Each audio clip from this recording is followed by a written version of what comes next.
L'histoire de ma famille, de ce que je sais, ils ont quitté le Liban en 1937. Et au début, ils ne devaient pas aller en Guadeloupe, ils devaient aller au début à Cuba. Je ne sais pas par quel biais, je ne sais pas par quelle manière le bateau, en fait, il est arrivé en Guadeloupe et donc ils se sont installés en Guadeloupe. Voilà, et puis de fil en aiguille, je pense que la famille est venue, les cousins sont venus, d'autres familles sont venues, voilà, ça marche comme ça. Les activités qu'ils menaient, Les activités qu'ils menaient. qu'est-ce qu'ils faisaient comme travail? Commerce. Je pense qu'ils ont développé le commerce là-bas. Je pense qu'en 1937, en Guadeloupe, le commerce, il n'y avait aucun. Le commerce, ça n'existait pas. Je pense qu'il n'y avait rien.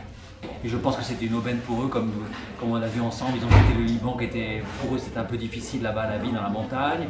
Et pour eux, arriver en Guadeloupe, dans un endroit où il n'y a rien, il y a tout à construire pour eux, et puis c'est à la plage, on parle français. D'accord. Je pense qu'après, ils ont fait venir tout le monde en disant voilà, c'est une aubaine, il y a de entre guillemets, de l'argent à faire, quoi. Voilà, on peut élever une famille, développer des commerces et avoir une vie sympathique. Où avez-vous grandi, vous? Moi, j'ai grandi là-bas en Guadeloupe. Dans la maison familiale? J'ai grandi dans la maison familiale avec mon grand-père. Ma grand-mère était déjà décédée, je ne l'ai jamais connue. Et avec ma belle-mère. Et avec mes tantes et mes oncles. Tout le monde vivait là. Dans la même maison? Tout le monde vivait dans la même maison, ça fait 4 étages la maison. Donc mon grand-père habite au dernier étage, il y avait des fils habitaient au premier, les filles habitaient au deuxième, et au troisième étage. C'était mélangé, je ne sais plus trop, c'est de loin, hein, j'étais vraiment petit. Bon, dans votre parcours personnel maintenant, Moi, dans mon parcours personnel... qu'est-ce qui vous fait rapprocher, qu'est-ce qui vous rapproche du Liban? Pourquoi ce retour vers les... Je ne sais pas, c'est difficile à expliquer, parce que la première fois que j'étais au Liban, c'était, je crois, dans les années 90. Et j'étais un touriste. J'étais complètement touriste. Mon meilleur ami est libanais, donc il m'avait dit viens, tu vas venir avec moi l'été, on va aller là-bas.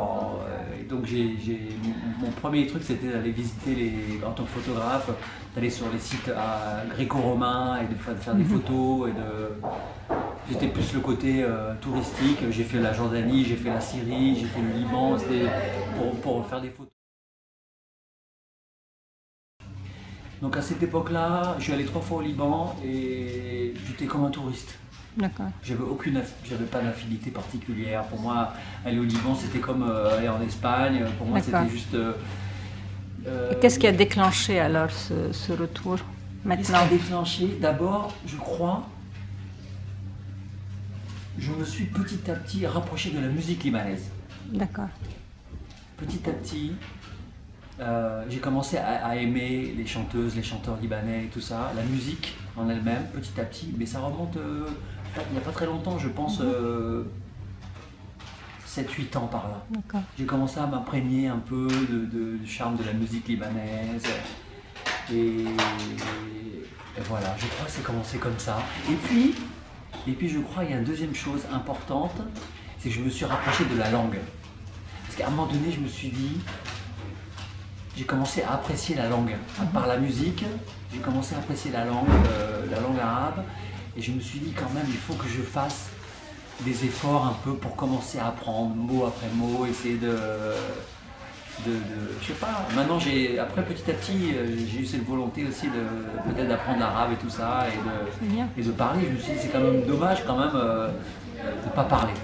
Voilà, et donc tout ça, ça a mis bout à bout. Je me suis rapproché comme ça de choses auxquelles je voulais pas forcément. Parce que mon père, lui, la raison pour laquelle j'étais distant pendant des années, parce que mon père, lui, il a pris des distances aussi. D'accord. C'est-à-dire que lui, il a grandi en Guadeloupe, et lui, pour lui, je pense que comme il était en conflit avec son père, comme il était en conflit avec sa belle-mère et tout ça, je pense que lui, il a fait, comme il s'est construit tout seul, je pense que lui, il a fait un refus.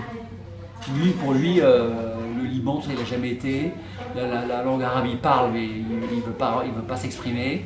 Il n'a jamais parlé, ni appris, ni quoi que ce soit. Lui, il a fait un refus complètement. Donc je pense que lui, il m'a transmis comme j'ai grandi avec lui, il m'a transmis ça, quoi. Le fait, bon voilà, on est d'origine libanaise, mais bon, ça n'a pas d'importance vraiment. Je pense qu'après j'ai développé ça tout seul. Tout seul comme ça, par affinité, voilà, et puis comme ça. Et j'espère quand même, j'aimerais bien prendre des cours et essayer d'apprendre, de faire plus d'efforts pour apprendre, parce que ça reste réduit quand même. Bah, les écoles existent. Les écoles existent, Je vais vous passer la liste. Les écoles existent, voilà. Merci beaucoup, hein, Richard.